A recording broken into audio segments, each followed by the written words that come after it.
माय माऊली नमस्कार. 18 पुराणातील एक पुराण श्री मार्कंडेय पुराण अभिवाचन करत आहे. भाग 14. प्रथम श्री गणेशाय नमः, श्री सरस्वते नमः, श्री गुरुभ्यो नमः, श्री कुलस्वामिनी देवताय नमः. अविघ्नमस्तु. ओम नारायणाय नमः, ओम नरोत्तमाय नमः, ओम वेदव्यासाय नमः, ओम श्री मार्कंडेय नमस्कार करून अध्यायाला प्रारंभ करते. अध्याय 60. रैवत मनवंतर. मार्कंडे ऋषी पुढे सांगू लागले, हे करुष्टकी, रैवत नावाच्या 5व्या मनुची उत्पत्तीविषयी सविस्तर माहिती मी सांगतो, ती ऐक. ऋत्वाक नावाचे एक प्रख्यात ऋषी होते. बराच काळ प्रयत्न करूनही त्यांना पुत्र प्राप्ती झाली नाही. परंतु नंतर त्यांना पुत्रप्राप्ती झाली, ती रेवती नक्षत्राच्या शेवटी. पुत्रप्राप्ती झाली, पण हा पुत्र कुपुत्र निघाला. त्याचा जन्म होताच ऋषी रोगाने ग्रासले. मातेस देखील कष्ट करावे लागले. पुढे या पुत्राने एका ऋषींच्या पत्नीचे हरण केले. ते पाहून ऋतवाक ऋषी अतिशय दुःखी कष्टी झाले. आपले दुःख गर्गे ऋषींना सांगून मन शांत करावे म्हणून ते गर्गे ऋषींकडे गेले. आपली सर्व व्यथा सांगितले. ते ऐकून गर्गे ऋषी म्हणाले, हे मुनिश्रेष्ठ, रेवती नक्षत्राच्या शेवटी म्हणजे दुष्टकाली हा पुत्र झाला, त्यामुळे तुम्हास दुःखकारक ठरत आहे. हे ऐकताच ऋत्वाक म्हणाले, ज्या रेवती नक्षत्राच्या शेवटी जन्मल्यामुळे माझा पुत्र कुपुत्र झाला, म्हणून त्याने रेवती नक्षत्राचे त्वरित पतन होईल असा शाप दिला. तेव्हा रेवती नक्षत्राचे पतन झाले. हे रेवती नक्षत्र कुमुद पर्वतावर पडल्यामुळे त्या पर्वताचे रैवतक नाव पडले. रेवती नक्षत्राच्या प्रभावाने तेथे एक सरोवर निर्माण झाले. त्यामध्ये अनेक सुंदर कमल फुले होती. त्या सरोवरातून एक अत्यंत सुंदर अशी रूपवती कन्या निर्माण झाली. रेवतीच्या कांतीपासून निर्माण झालेली कन्या पाहून तेथील मुनींनी तिचे नाव रेवती असे ठेवले. पित्याप्रमाणे तिचे पालन पोषण केले. ती उपवर झाल्यावर तिच्या विवाहाविषयी विचार विनिमय सुरू झाला. तेव्हा अग्निदेव म्हणाले, महापराक्रम, महाबली, प्रियवत्ता, धर्मनिष्ठ असा दुर्गम नावाचा राजा तिचा पती होईल. याच वेळी प्रियवत वंशातील राजा दुर्गम मृगयेसाठी आश्रमाजवळ येऊन पोहोचला. त्याने रेवतीला पाहिले, विचारले, ही सुंदरी आश्रमातील मुनिजन कोठे आहे? त्यांना प्रणाम करण्यासाठी मी आलो. हे ऐकताच मुनी बाहेर आले. त्याने राजचिन्हाने युक्त अशा राजा दुर्गमास पाहिले. रेवतीला पती हाच योग्य हे त्यांनी जाणले. मोठ्या प्रेमाने आदराने त्याचे स्वागत केले. ऋषी राजास म्हणाले, हे राजन, तुझी रेवती नावाची पत्नी येथे इतके दिवस सुखात राहिली. पण राजाला काही ऋषीचे बोलणे समजले नाही. तो गोंधळून गेला. तेव्हा ऋषी त्यास सांगू लागले, अग्निदेवतेनेच आपण हिचे पती असल्याचे सांगितले आहे, तेव्हा आपण हिचा भार्या म्हणून स्वीकार करावा. त्यावेळी रेवती ऋषींना म्हणाले, हे तात, आपण माझा विवाह रेवती नक्षत्रामध्ये करावा. तेव्हा तेथे रेवती नक्षत्राव्यतिरिक्त इतर सर्व नक्षत्र उपस्थित होते. तेव्हा ऋषींनी आपल्या प्रभावाने रेवती नक्षत्रास पूर्वीप्रमाणे चंद्रसयुक्त केले. वैदिक मंत्राने विधीपूर्वक कन्या रेवती व राजा दुर्गम यांचा विवाह संपन्न झाला.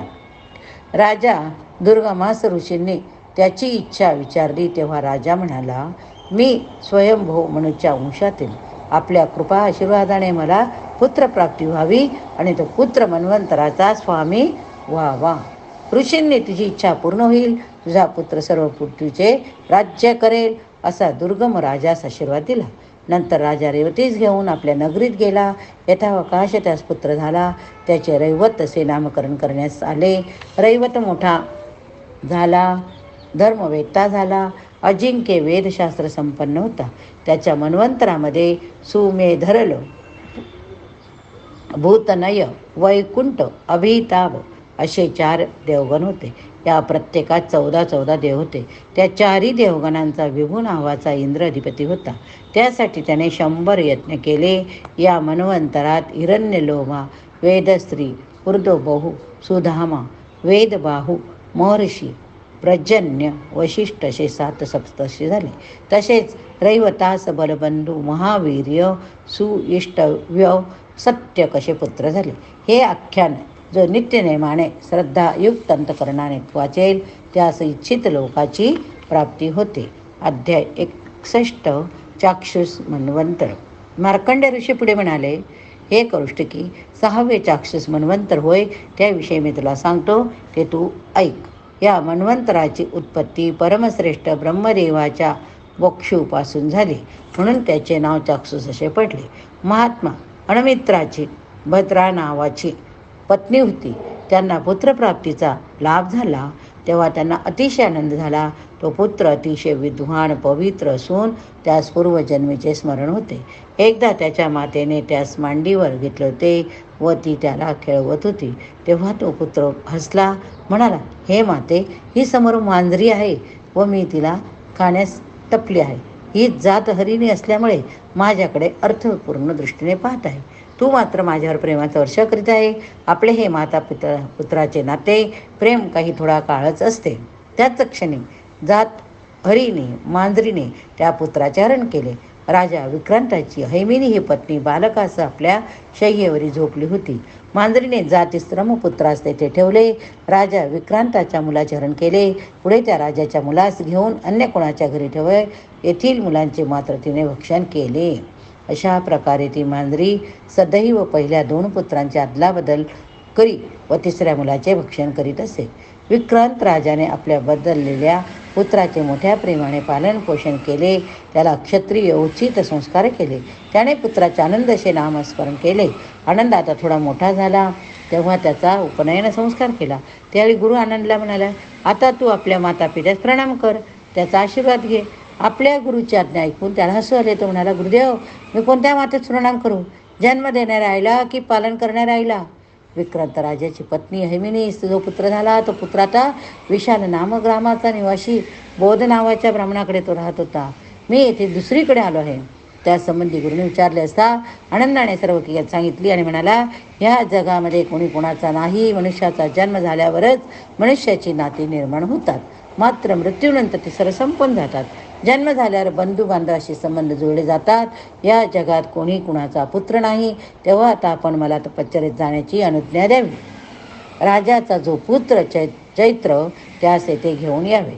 अशा प्रकारे सर्व कथन केले.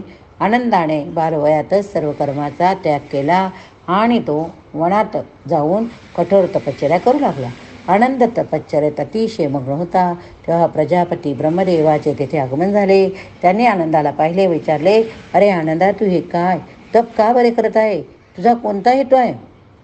तेव्हा आनंद म्हणाला, या जगात अनेक प्रकारची बंधने आहे. ही जरी बंधने नष्ट व्हावी व चित्त शुद्ध व्हावे असा माझा हेतू. तेव्हा ब्रह्मदेव त्याला म्हणाले, मनुष्य हा दुर्बल असला तरी तो मोक्ष प्राप्त करू शकतो. त्यासाठी त्याला शुद्ध सत्व गुणांची आवड, सत्वगुणांची गुणांनी संपन्न व्हावे लागते. तूही मुक्त होशील. तुझे कर्म कर. तू या जगाचा 6वा मनू होऊन राज्य कर. तुझ्या कर्माने तुला मोक्ष मिळेल. अशा प्रकारे ब्रह्मदेवांनी सांगितले. तेव्हा आनंदाने तप थांबवले. तो कार्यरत झाला. तपापासून निवृत्त करणाऱ्या ब्रह्मदेवांनी त्यास चाक्षुष असे नाव दिले. तोच हा चाक्षुष म्हणून ओळखला जाऊ लागला. उग्र राजाची विदर्भ नावाची कन्या होती. त्या कन्येबरोबर आनंदाने विवाह केला. तिच्यापासून त्यास महापराक्रम असे 3 पुत्र झाले. चाक्षुष मन्वंतरामध्ये आश्चर्य, प्रसूत, भव्य, आर्च, प्रसूत, भव्य, युधग, लेख असे 5 देवगण झाले. हे सर्व देव प्रख्यात तेजस्वी असे होते. आर्य ह्या प्रथम गणामध्ये हव्यभोजी 8 देवता होत्या. प्रसूत या दुसऱ्या गणामध्ये 8 देवता होत्या. तृतीय गण म्हणजे मंताक्य, त्यामध्ये 8 गण होते. युथक नावाच्या चतुर्थ गणामध्ये 8 देवता होत्या. 100 यज्ञ करून इंद्रपद मिळविलेला मनु व चहा या सर्वांचा अधिपती होता. या मनुस उग्र, पुरु, शतदुग्ध असे महापराक्रमी पुत्र झाले. सुमेधा, विरजा, हविस्मान, मधु, उन्नत, अतिनाम, स इष्णू ही सप्तर्षी होते. या मन्वंतरातील राजांनी दीर्घ काळापर्यंत पृथ्वीचे राज्य केले. अध्याय 62. वैवस्वत मन्वंतराचा प्रारंभ.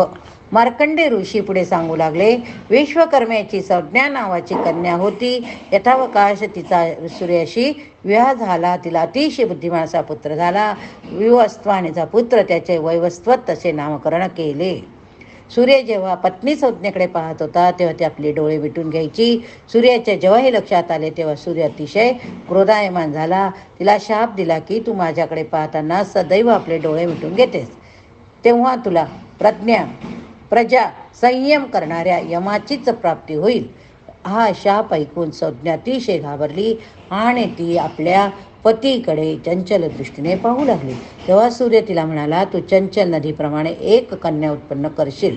पतीच्या शापाप्रमाणे संज्ञेस एक पुत्र कन्या याची प्राप्ती झाली. पुत्राचे नाव यम, कन्येचे नाव यमुनामती असे ठेवले.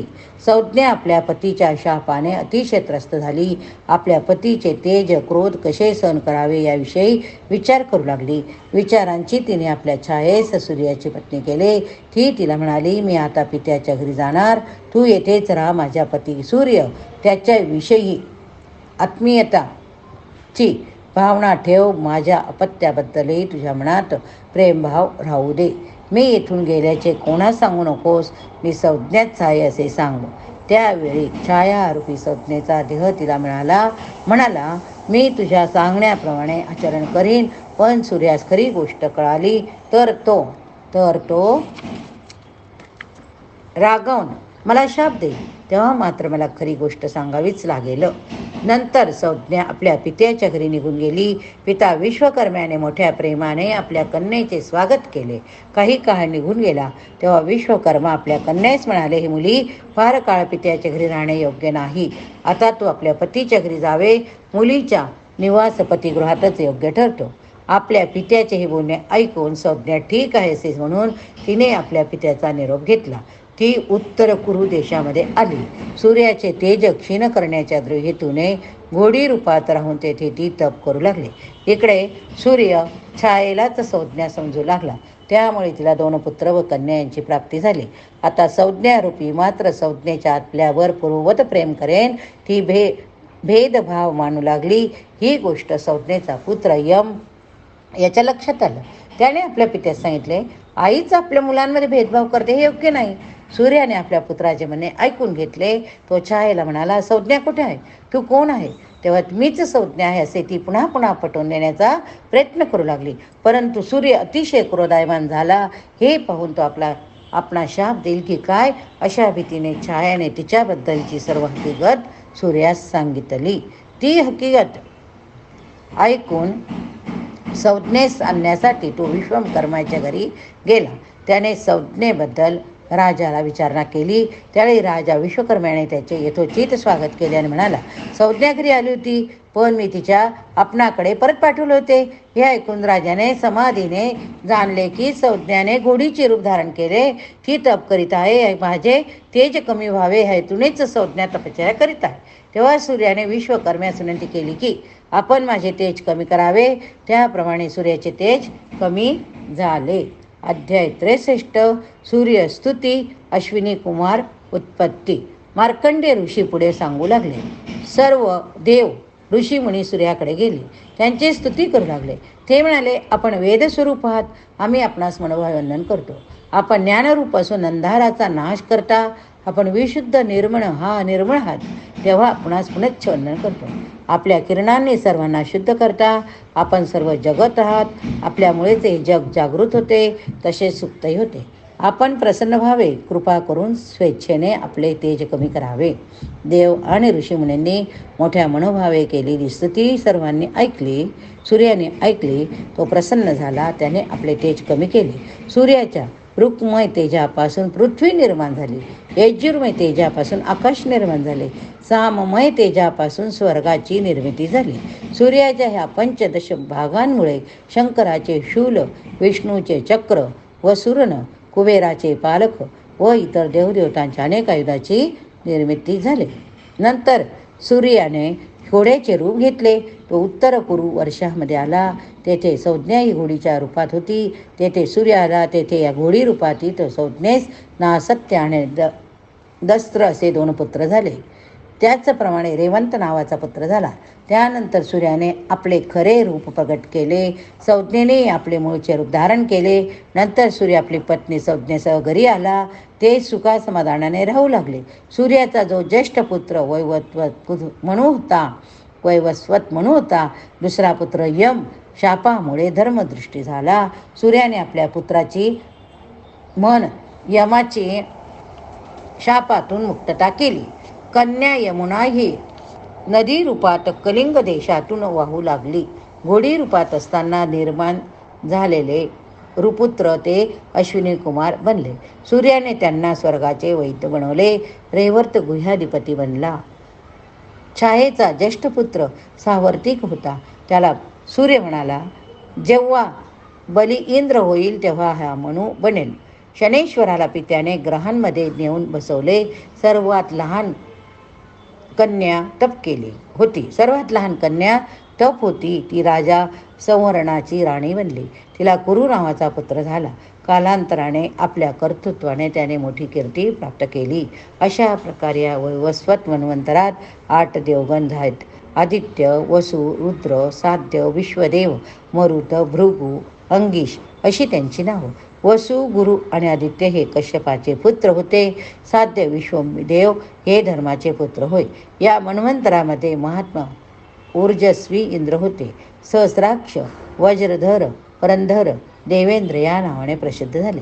आता मी त्रिलोकाच्या विभागाचे वर्णन करतो, ते तू श्रवण कर. स्वर्गास दिव्य असे म्हटले आहे, अंतरिक्षास दिव असे म्हटले आहे, तर पृथ्वीस भूलोक असे संबोधले गेले. पृथ्वी, अंतरिक्ष, स्वर्ग या तिघांना मिळून त्रिलोक असे म्हटले गेले. वशिष्ठ, गौतम, अत्री, विश्वामित्र, कश्यप, भारद्वाज, जमदग्नी या 7 ऋषींना मन्वंतराचे सप्तर्षी असे म्हणतात. इक्ष्वाकु, नाभाग,